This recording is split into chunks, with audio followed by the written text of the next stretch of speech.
17 years ago, 60 Minutes first examined the so-called French paradox, which suggested that the French, despite a high-fat diet and high consumption of wine, had a remarkably low incidence of heart disease compared with Americans.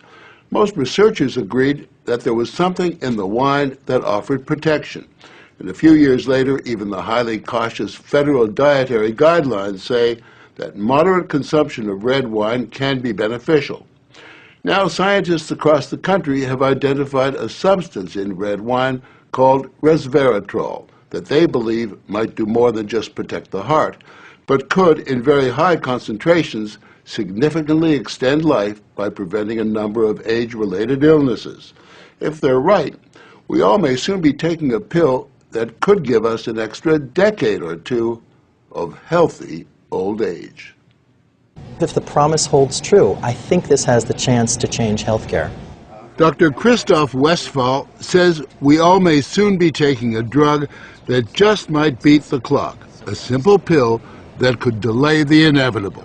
Our goal is to prevent and forestall many of the diseases that strike us as we reach 50, 60, and 70, all with one pill. What you're suggesting is there's some kind of rejuvenation drug that turns a 70-year-old into a 35-year-old. That might be pretty hard to do, but I think if we're on a train heading one direction, we can slow down that train. I think we can slow down these genes that control the aging process.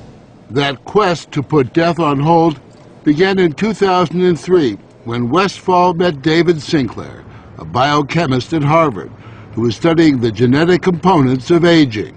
5 years ago, I met David, and he had shown that you could extend lifespan in yeast.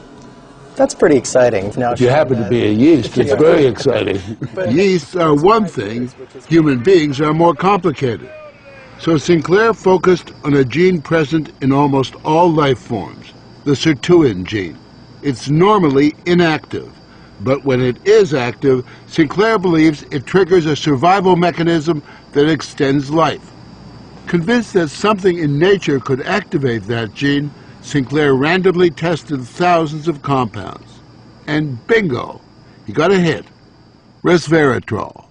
When I Googled this Resveratrol, I was shocked to find that red wine was the top hit.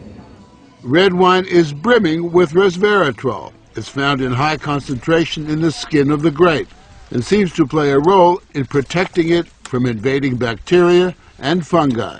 Were you aware of the research into red wine that it offered certain health benefits? Oh, sure. I mean, that's why I almost fell off my chair when the link was made, and I thought that this was a potential explanation for the benefits of red wine.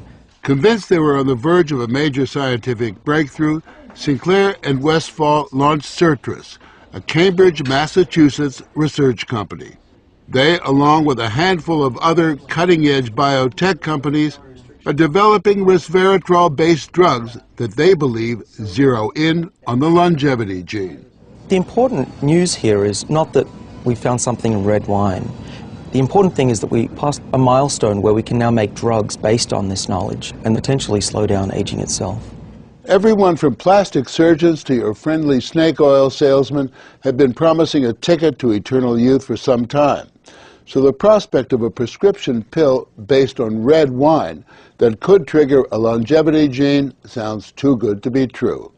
And yet, scientists have actually known for years of one surefire way of doing that. Stay hungry.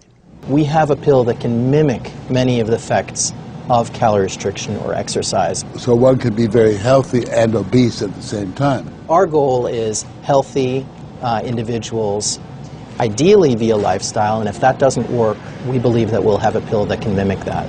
A pill that in effect diets for you. A pill that turns on the survival gene.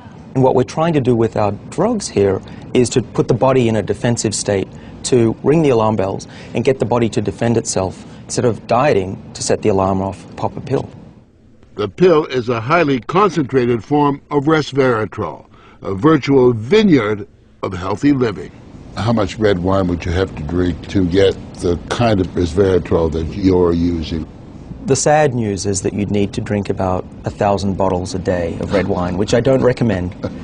The pill itself may not extend lifespan, but could prevent the diseases of aging.